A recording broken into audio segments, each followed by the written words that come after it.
Hello? Hello. Who is this? What are you watching? Right now I'm watching Escape Room. So you fancy yourself a cinephile? Yeah, sometimes I think I do. What's your favorite double feature? Grindhouse, Planet Terror, and Death Proof, pretty good, but I got a really random one for you.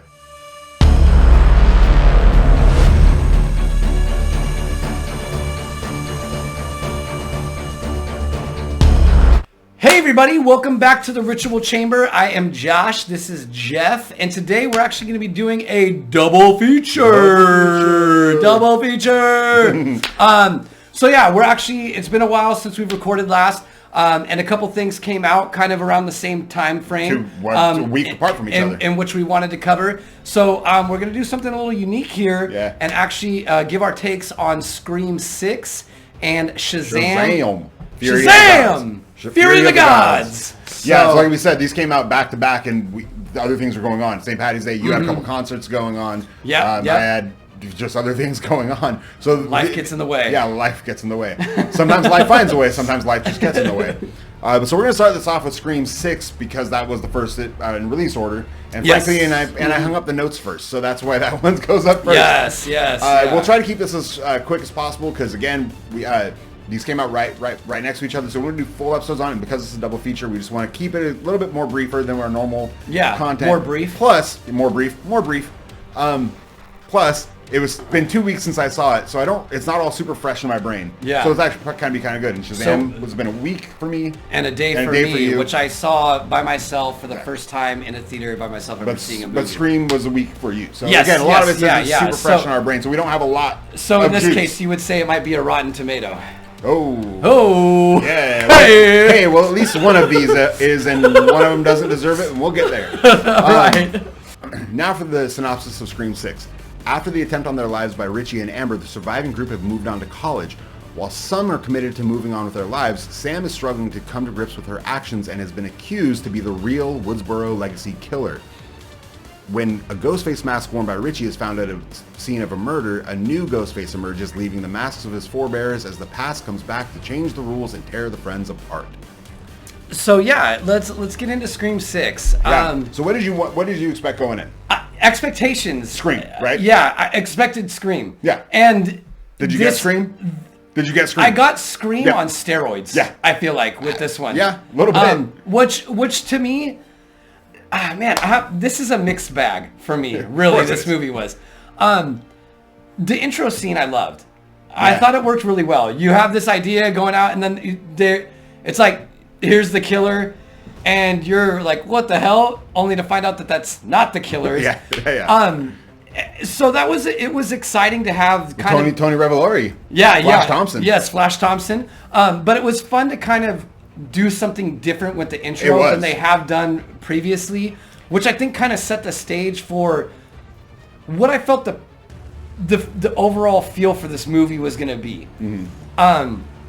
And with that being said, yeah, it was funny actually, that opening scene. I didn't think it was going to be a kill. Yeah, I thought they were going to go completely different and just not. Well, and then it was like kill. You know what I mean? But the one thing that I will say about this movie, and we'll obviously talk about it in a little bit more depth, was this was not your average Scream movie. No, which was good. It was a real reinvigoration. I mean, the killers didn't give a shit about who was in the way. Usually, it's calculated. They're targeting people. There's a target. Yeah, and if there's certain people along the way, okay, they might. But this was like a store clerk fucking bites it. You know what I mean? Like it's four people in the store. Yeah. So when it started off this movie, the intensity, I loved it, and it really set the stage for what I thought was going to be something different. Mm-hmm. And it was something definitely different. Just real quick running through the characters, I think Melissa Barrera actually did a much better job than she did in the last movie, because I remember I did harp on her acting chops. That was Sam. Okay, acting chops in the last one. I think this one she was a lot more comfortable. Definitely a lot less stilted. Yeah. And kind of clearly stiff for delivering a lot of lines. Jenna Ortega back, great. Her star is clearly rising because of that stupid ass Netflix show. Yep. The twins, Mindy and Chad, Jason Brown and Mason Gooding. Jasmine Brown and Mason Gooding, did really, really well. Yes, I think Core they're... 4, which I love that. Yes, I love the Core 4. And I actually think that they're the strongest characters in these last two movies, in my opinion. For sure. And, they're Randy's niece and nephew. But I only point that out because like Randy was the strong character. Like, Well, but not only strongest characters as far as actually in the movie itself, but strongest actors. I think they're the two premier actors that really do well with the roles that they're given in these films, in my opinion. It was sad to see Nev Campbell not return. Yes. Apparently it was for financial reasons. That's what I've read. But what else are you doing? Well, I mean, she's a legacy character, and she's kind of. Well, as I'm saying, what are the financial reasons? That it was good. But it was good. It was good to not have Sydney in it and not make it about Sydney. Which kind of was another thing that made it different. Absolutely. And so I think, getting into this movie, with Scream and with where it's been now, we've kind of gotten this idea that we're moving on from Sydney. Yeah. More or less. And it was good they didn't kill her off, too. Yeah, and now we're kind of moving more into Skeet Ulrich's character. Ghost Dad. Billy Loomis. And I like the transition because I think with franchises like this, it can get really tired to just follow the same plot line the entire time. And so it's... to be completely fair, Ghost Billy Loomis is way less convoluted than a lot of stuff they did in like, especially part 3. Yes, way less convoluted. I mean, now the CGI and the whole talking to her. I was glad it was limited this time. Like, it's not my favorite. Yeah. I'm glad that it was limited too. But again, it's nice because when you're doing a C-boot, it's nice to actually see. As they explained in this one, the rules are this is just part of a franchise. This is no longer even a C-boot. And C-boot, that's right. We're past C-boot. We're past C-boot. We're into the franchise. But it's nice to see the franchise actually try to take a fresh take on something and not just follow the same storyline, tired thing over and over again. Yeah, and there was a lot different. I mean, it's even speaking to that, we broke the boyfriend trope with Josh Segarra with Danny. Pug from She-Hulk. Oh, no shit. Yeah. Okay, that's right. One of my favorite characters in She-Hulk. I was wondering why he looked familiar, and I couldn't put. Okay. And it was and he was like, that was such a. Yeah, no, it's him. Like, if you've watched Scream, it's him. It's clearly him. It's the hot guy across the hall that you barely know, and you just started kind of seeing. And not only have you started seeing him, but you were hiding it from your own friends. He's clearly the killer. Yes. And he was good in this. I mean, I think, he didn't really need to be there, but when you're doing the franchise rules, you got to introduce him as being. And that's the thing, though. It's not even that. I don't even think it's that. It's so much he didn't need to be there, but I think him not needing to be there kind of plays to that, Yeah, no, actually like leaving her, like taking a step back and leaving her alone, and like she asked, and she's like, hey, like there's bad history here of like the boyfriend being the guy. Yeah, and he goes, good point. Yeah, cool. No, and I think that, and then also let me do the right thing and go get the cops. Yeah, exactly. That's what I was gonna get to. It's like, and actually doing the right thing, actually being kind of the saving grace, more or less. I mean, he wasn't, but he was. His intent was to. And so I thought they took some things and made this unique. Yeah. Now, finally doing 3 killers. Yes, which they've actually teased since part 3. Mm-hmm. And I think initially part 3 there were supposed to be 3 killers, but the history of that movie and the script writing and Kevin Williamson and having Wes Craven try to like finish the script that Kevin Williamson wasn't finishing because he was too busy working on Dawson's Creek or Felicity at the time maybe. Mm-hmm. There was a lot of that, and so the story changed a lot, and there were constant revisions. But initially, there were supposed to be 3 killers in 3. Yeah. And they've kind of teased that idea, and even in 4 they teased it. And in, the last one, obviously, I don't think the last one anyone could have been the killer. Yeah. But in this one, they finally actually pulling the trigger on doing 3 killers made a lot of sense, and totally threw away and did another kind of a thing they've done in Scream movies where you think one of the killers is dead, or someone's dead and they come back. Yeah. But it's usually always later in the movie. Yeah. But they did this one like first off, right? Like not first, but like right off the bat. Yeah. Technically 5 killers, really, if you think about it.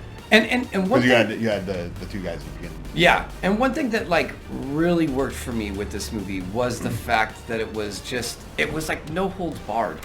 Like and I That's some holds barred because a lot of the deaths are off screen. Yeah, but which was a little bit of a down for me. Which is true, but I mean it was you know, when you think about Scream as a franchise, obviously Woodsboro is like a small community, and this is done in a large city, and just people openly getting killed, and you know, some of the kills in this were really good.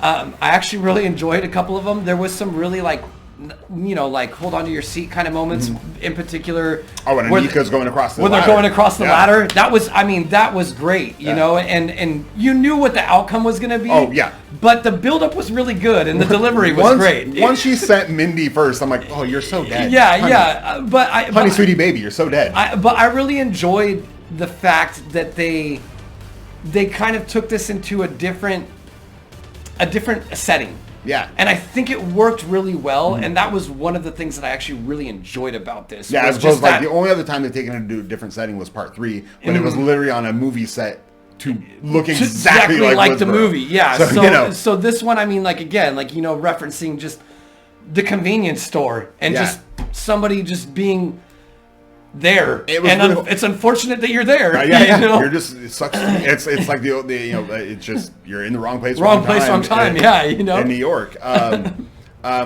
You know, I want them to keep moving forward. I hope they get rid of the rules sequence though from now on, because this one they did the whole rules of the franchise, and then kind of didn't go by any of them. Yeah, which is kind of cool and kind of subversive, and that's a surprising subversive thing that when being subversive works. But now I think we can just get rid of that. Well, and I also think a kind of silly thing about that too, for me at least, is it worked in Scream 1 because there was a whole point. Well, not only that, but they're in high school.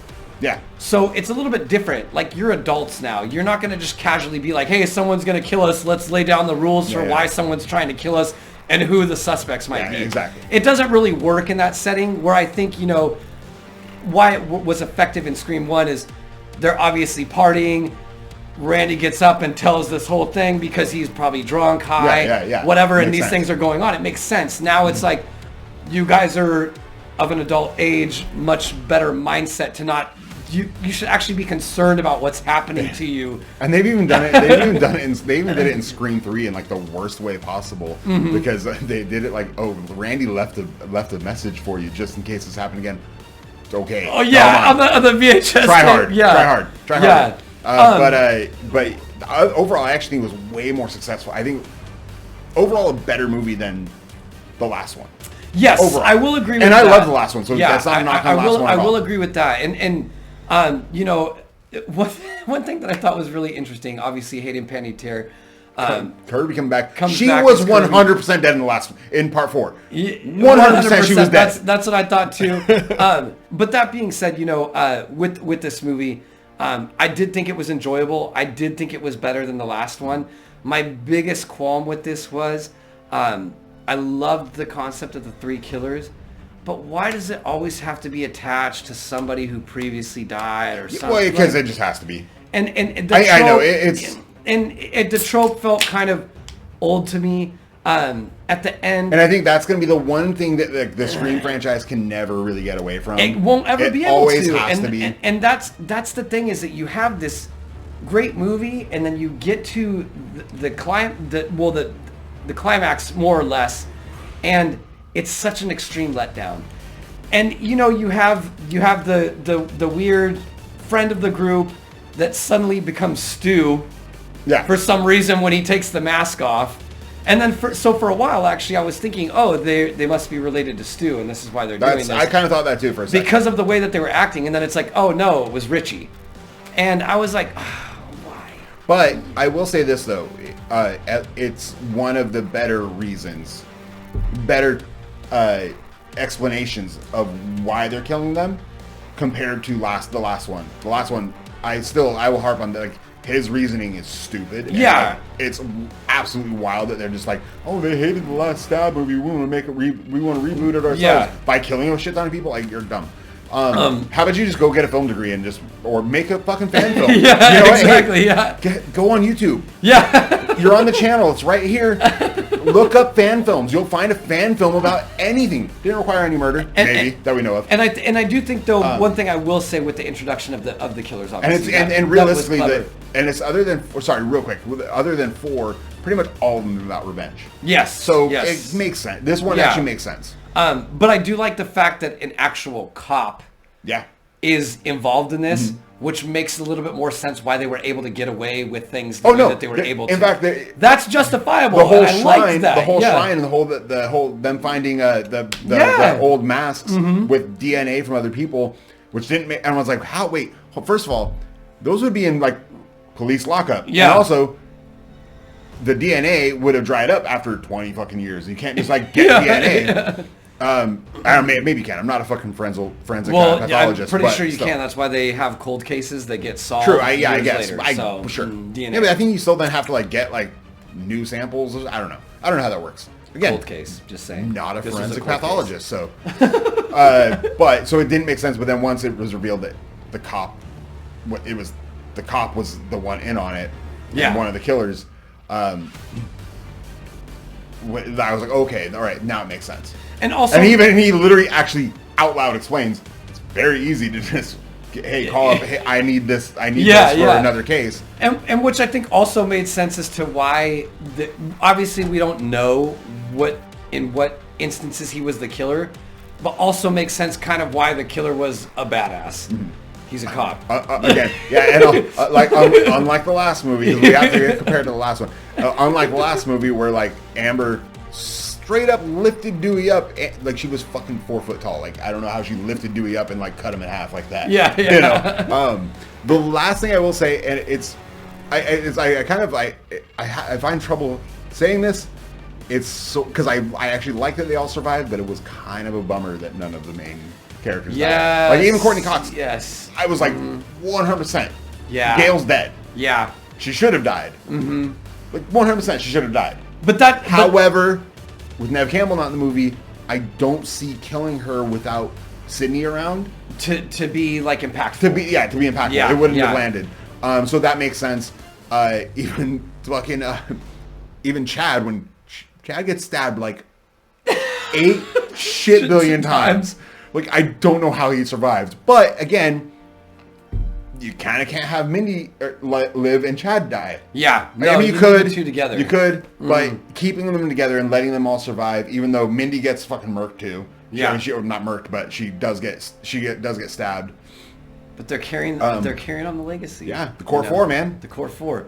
And that's the one thing I think, watching this, because I think I asked you... Could have done without the awkward love relationship between Jenna Ortega and was Sarah and Chad. If this was going to be the last in the franchise, because that was my understanding. But clearly, no. There were a couple of things explored here, with not killing off any of these main characters. Mm-hmm. Clearly, we're not killing off this franchise. No, not at all. So we'll see. What more in store they have for the Scream. Of Sam actually becoming crazy. Yes, and so we'll see what we have in store for the Scream franchise. That being said, let's go ahead and get into Shazam! All right, let's quickly get into the synopsis here. The Shazamly of foster siblings are drifting apart as they are now growing up and have different personal interests. As Billy tries to hold the family together, the daughters of Atlas escape the God Realm to retrieve the wizard's broken staff that was discarded after the defeat of Dr. Zavanna, and vow revenge on the wizard and the Shazamly, yes, Shazamly, for the deaths of the gods, and to take back the stolen powers of Shazam and restore the Tree of Life. Yes, Tree of Life. So expectations for Shazam. I loved the first Shazam. It was so much fun, and when seeing the trailers for this one back when they did the TC showcase back last summer, it looked really, really, really, really, really good. And this movie does not deserve the Rotten Tomatoes score it has right now. I don't think. There's a lot to say that's negative about it. Don't get me wrong. There's plot holes aplenty. You could, blow a tire driving through the plot of this movie. But that being said, it's a lot of fun. And sometimes a movie doesn't have to be amazing to just be a lot of fun. Absolutely. And I'll agree with you on that. Like I went and saw this movie, and there were a couple moments in the theater where I teared up because I agree with you with Shazam. You don't always need to have this perfectly scripted movie. This was fun, but the overall theme of this, and what I really liked about Shazam, the first movie this movie, is this theme of family and being unique. Yeah. You don't like. And hats off to Asher Angel for playing Billy Batson, because he is in the first one and in this one, he's great as Billy Batson. Yes, he is. Playing an orphan child who's just looking for, like, wanting to be loved and constantly feeling pulled away or pushed away. Mm-hmm. And even in this one, the way it begins with, like I said, the Shazamily, is he feels like that everyone's kind of going away from him, and he feels like he's losing his family, and he wants to keep them together, because that's what I loved about this. It's if you strip away all the aspects of this movie, artifice, the theme of this about family and just what it means to be a family, mm-hmm. and acceptance and wanting to hold things that mean a lot to you is beautiful. Yeah. And there's even this movie just fucking nails that. And there's even the inverse of that, when, like, family is like a little toxic, and exactly, yeah. And that's kind of where realistically, if you think about this, obviously, we have Lucy Liu. Mm-hmm. I can't remember the name of her character, even though I just saw this yesterday, Calypso. Becoming, like you said, the inverse of it. Yeah. And really where Billy Batson as Shazam is the inverse of that. Yeah. Trying to keep the family together and just protect them at whatever cost. And I loved that about this. Mm-hmm. Like, if you can look past it, it's just beautiful. Yeah, exactly. There's some script problems and sort of wonky storytelling and some not so great acting by Lucy Liu. Yes. Just stiff dialogue, just stiff line readings. That's all it is. It's not that she's a bad actress. She's actually a really great actress, but she wasn't comfortable. Yeah. Even Helen Mirren. Yes. Dame Helen Mirren was totally comfortable. Like, she just was there. She was great. Yeah. The one thing I do have to point out, though, is Zachary Levi as Shazam. It was so weird. And it's so funny because in the last one there was no real separation between Shazam and Billy Batson. Mm-hmm. This one, it was once Billy turned into Shazam, Billy was mature. He's getting older. Yes. And then Shazam was dumb. Didn't get anything. I loved all of his references and stuff, but they really played up that when he turns into Shazam, and maybe it kind of works if you think about it in this weird sense of he has all the power, so he kind of lets down that that artificial maturity that teenagers sometimes have around that age. Yeah, maybe. That's a good point. Yeah, but in the moment, you're not thinking about that. You're just thinking, "Whoa, wow, Zachary Levi really sounds stupid right now." No, for sure.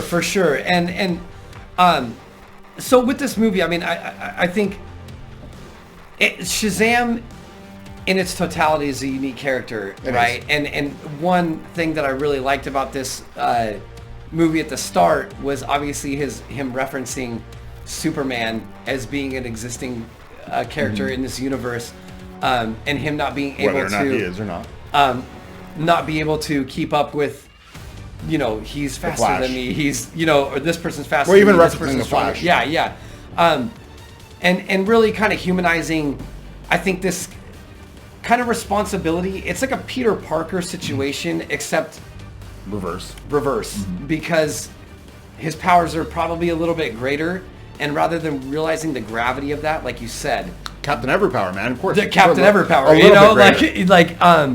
but just kind of just still being children mm-hmm. and a children element, know. Well, I mean, Freddy literally uses his powers to impress a girl. Yes, exactly. Who turns out to be a villain. The anti-hero. Anti-hero. Yeah. Villain, then anti-hero, and then whatever. Played by Rachel Zegler, who was actually, it's only her second film role. Oh, really? Yeah. What's her first? Her first was the reiteration of West Side Story recently. Okay. By Steven Spielberg, I want to say. Yeah. But like I said, plot holes galore. The wizard staff being in a museum in Greece, but was found in a trash compactor in Philadelphia. Yeah. And they just happen to know that it's some weird Greek relic. Yeah. Okay, sure, man. Whatever you say. And then, like, you know, Helen Mirren's character, like, is, like, really wanting to attack everyone. Like, literally kills a teacher. Like, and steal the kids' powers and wants to kill these kids, but the second they get what they want, she's like, "No, guys, we shouldn't kill everyone." Yeah, you know, there's like a lot of weird. No, there is some weird. The pacing of this movie felt very off, in my opinion. For that, Definitely. like character changes and developments and how they worked or didn't work. Well, it's funny. One of the reviews I had read right before I went to go see it was said that it seemed too short. Then I looked up the runtime; it was like 2 hours. Well, it's 2 hours and 10 minutes. Yeah, and I'm like, very how long, was it too short? Yeah, no, but I think that they had some missed opportunities. One thing with me in this, like, this is an interesting movie, right? Because Shazam has been the one character that we know right now from the James Gunn, I guess, reboot. The new era, even though it hasn't rebooted yet. Yeah. That we don't know, that's completely written out. And I will say that I hope they don't. Me too. This would be the only one that I would say I hope they don't. Because I do think they have a really good cast here. I think the idea and the message and what they're trying to do here works really well. They just need somebody better to be able to direct the vision of where they want to go with this particular story. And I think for the most part they did the characters. The character stuff is really well done. I Yes. mean, it's just the overall plot and the motivations of the villains, or as Josh said, anti-heroes. There's really only one villain because the one sister goes crazy. Yeah. But there's a lot. It's so much fun. I mean, Steve the Pen. Yeah. I mean, the best. I was dying laughing. I was cracking up out loud when Helen Mirren is reading the letter that Billy wrote to them. Oh the my peace gosh, offering so letter. good. Yes. It was like so. Helen Mirren, Class A actress, is reading what is ostensibly a handwritten letter from a child, but Steve the Pen just writes it out for him as he's saying it. So it's like. Does that sound cool? And there's other people kind of chiming in. And Yeah, it's so much fun. It is fun. And That was like, I was belly laughing. yeah, and I think with this movie, for me, honestly, I agree with you. I don't think that the Rotten Tomatoes score do it justice because at the end of the day, there was so many funny bits and so much of it was just straight fun. I mean, Dijman Hasu, I don't know how to pronounce his name, but his face on Wonder Woman's body. Was classic. Yes. I thought it was gonna black out. Like how funny that was. Yeah. Chase the Rainbow motherfuckers. Yes. Like, Yes. Come on. How are you not here for that? Love the Skittles reference coming in when they're bringing in unicorns. Are you that not clearly entertained? don't look like unicorns. But that was the coolest way. That was the best way to do it. But the way they explained it, like no. unicorns are like the worst things on the planet. Yes, like, no, and I think, and you know, you say this a lot of the time. I think, and this is probably more off not when we are filming. We're just talking. But that movies don't always have to have so much depth just to be entertaining. Exactly. And this movie was the perfect example of that. It was the perfect encompassing of, it can just be entertaining and fun and be good. Yeah. You don't need to pick it apart. My popcorn and my Flamin' Hot Cheetos. Let's go. Let's just have a good, fun time. Yeah. With a little bit of depth, a little bit of character stuff. But other than that, it was just so much fun. So I loved it. I actually really, really enjoyed it. Again, you can drive fucking a Mack truck through the plot holes and some of the plot holes. Not all of them, but there are some that just kind of don't make sense. They don't really gel with the story. But all of it was really fun. The Wonder Woman cameo, which actually I'm kind of glad they did this. They actually did spoil it in a trailer. Yes, they did. Even though that's another plot hole because it doesn't really make sense that they're burying Billy's body in the God Realm, even though they clearly state that once they destroy the thing, the God Realm gets cut off. Yes, but somehow they got there. Wizardry. But they cut off magic. I don't get it. Anyways, it doesn't matter. Okay, it doesn't matter because you got a cool scene with Gal Gadot back as Wonder Woman. Yeah. I think Shazam for me, this movie worked. Oh yeah, I loved it, and like I said, I think the biggest thing is I'm happy to see that this isn't completely cut off, because I think the cast that they have around this can really do something good in the right hands. And in the right they've direction. played that family dynamic of orphans really, really, really well. Absolutely. With especially with Cooper Andrews, Jerry, Walking Dead, being the father, and Martin Alon's being Rosa, the adopted mother. And that was actually a really touching scene. I kind of wish they did a little bit more with that. The whole, when he calls her mom. Yeah. They kind of touch on it a little bit in the beginning. Yeah. And then you're just magic shit. Yeah. And then they pay it off, but it's like, it didn't seem to be a big thing that they were like a big story arc or a big like story element that should have been a little bit more. But it still was really cool and really touching, kind of similar to the scene in Shazam 1 when he finds out his mom actually left him. Yes. It should have been kind of to that level, felt that to that level. But Adam Brody and Jack Dylan Grace. Which is Adam... Grazer. Yeah, that's Freddy. Yeah. Which, Freddy is just... so good. Stand out in this So movie. good. Like, Even fantastic the first job. one, yeah. But I mean, even the first one, all of the kids. It just... The acting was fantastic, and realistically... Minus like Lucy Liu, and I'm sorry, it's just you... There was stiff line delivery. That's true. But for a level of fun and just being able to turn your brain off and just watch something and enjoy it, this movie delivered on all those fronts. And you had dragons, manticores, and cyclopses. And you know what's funny with a movie like this? Where I saw, I know you had minotaurs. Yeah, it was those four, and then we then said cyclops. Yeah.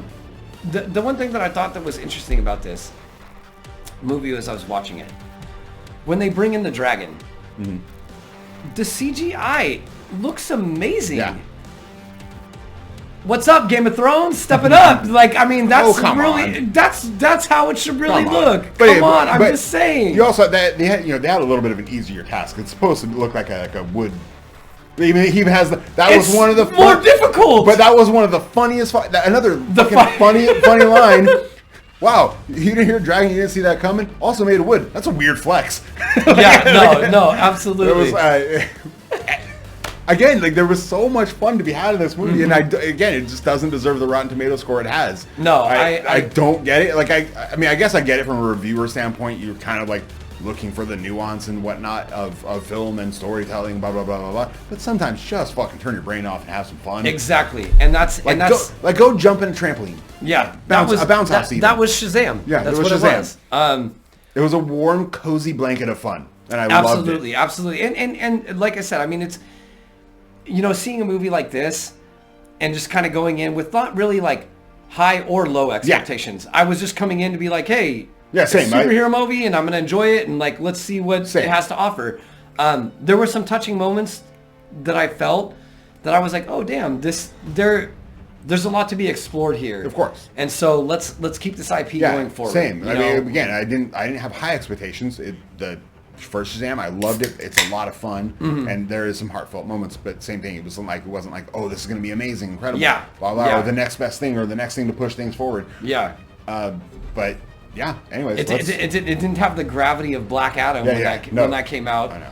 And then didn't deliver. And on that note, not saying anything. Just saying The Rock, Dwayne Johnson, got a lot of respect for you. You can't carry movies. Sorry.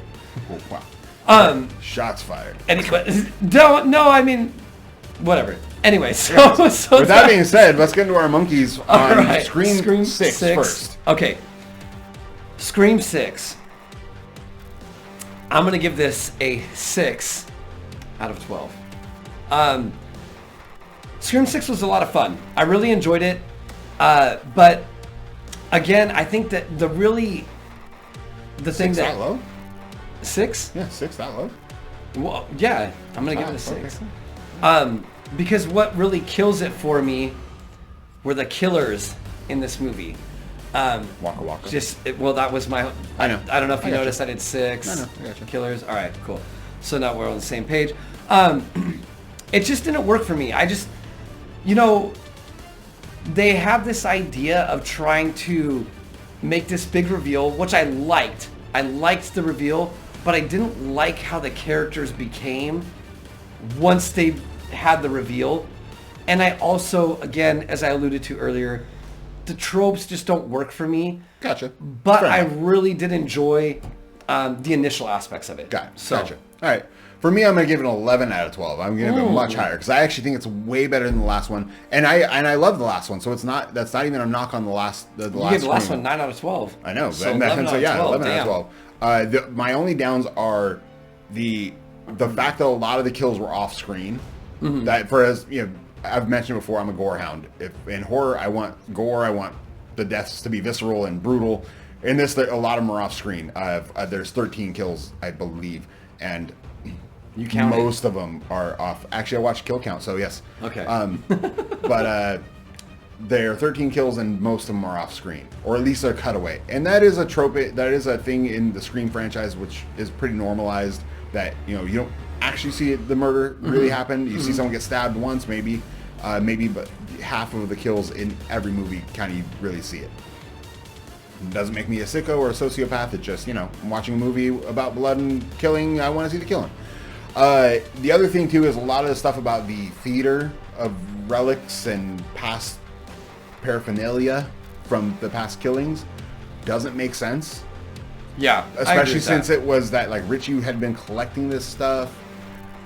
But like, where did he keep it? And then why did his father then rent out a theater in New York? But then did he always rent out the theater for it? And then like, why has it always been set up? It just doesn't really make sense. But cool to see all that stuff and like kind of have that. Oh crap! Like this is like a shrine to all the past killers. Yeah, kind of like a museum tour. My only two real downs. Yeah. Okay. So next one we'll get into is Shazam. Shazam! So I'm gonna give Shazam a 10 out of 12. And to be honest, for me, the reason why I'm gonna give it a 10 out of 12 is because I just really enjoyed this movie. Like and like I alluded to earlier, the theme of like togetherness. This is something important, I think, that is underlying in this movie that's kind of overlooked for what they're actually trying to push through. Of course. But it's done really well in this if you can look past all the silliness and the plot holes. Yeah. And so, but to have a movie that's not trying to be serious, that incites an emotion in me the way that this one did. Absolutely. I got to give it up to Definitely. that. And I love that. And so 10 out of 12 for Shazam. And I'm right there with you. 10 out of 12 for me as well. Almost same reasons. It was so much fun. It does not deserve the Rotten Tomatoes score it has right now because it really should be killing it right now because it's so much fun. Plot holes, fine, but it's also dealing with magic. So like that's so easy to fall down like rabbit hole. Absolutely. Because magic is so up in the air. Like it's magic. It's magic. Magic. How'd you pull a rabbit out of a hat? Exactly. So, but again, the same thing, same kind of thing. The story elements of the family dynamic and that changing and especially coming from the background of these orphans who are, these foster kids who are in this sort of adopted family and they've all kind of made a family together. And thinking that they're going to get throughout phased the odds out. and thinking and that being their worry and that being Billy's ultimate worry and hence why he's afraid of his own family of the other Shazamily to being taken away from him and how that all plays emotionally. It really plays and really well done. Even by Zachary Levi, who he plays him dumb a lot, but those moments when those kind of interactions happen are still there and still great, and he still plays that emotional, keeps that emotional base. So that 10 out of 12. All right, awesome. Well, with that being said, we're going to go ahead and wrap up this double feature. So please be sure to like, subscribe, and comment. Not in that order. And we hope you all have a good night and or day. Checking out from the Ritual Chamber. I am Josh again. This is Jeff. Bye-bye. Shazam!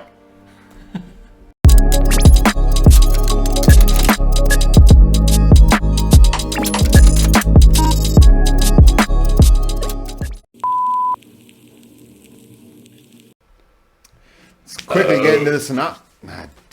Damn, dude, you I gotta know. throw both of those in there now. Can I take that again? Yeah, I mean, Yeah. do you really want to? I do, actually. I mean, fuck, dude, you told the whole movie right there.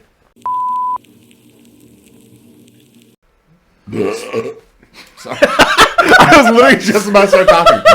I know, it was not intentional. Whop. Actions and be accused as the real Woodbury leg. One more time. One more time. Sorry, I got a little tongue-tied. And yes, your hand gestures were distracting me a little bit, slightly. Okay. And has been accused as the real Woodsboro leggers. God damn it! Hold on. Woodsboro. Matt, that's what the word I'm tripping up on. Woodsboro. Woodsboro. Woodsboro. I know Woodsboro. Woodsboro. Woodsboro. Woodsboro.